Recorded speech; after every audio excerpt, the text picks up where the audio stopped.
Age wise bone density తగ్గడం అనేది అది normal part and parcel of మన బాడీ ఫిజియాలజీ.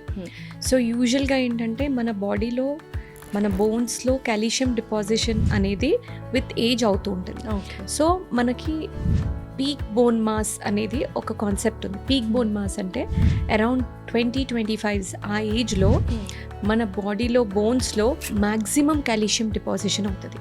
సో ఎవరైతే ఆ ఏజ్లో చక్కగా కాల్షియం ఉన్న ఫుడ్ తీసుకొని తర్వాత మనకి ప్రోటీన్ రిచ్ ఫుడ్ తీసుకోవడం వల్ల ఈ డెన్సిటీ అనేది బాగా డెవలప్ అవుతుంది.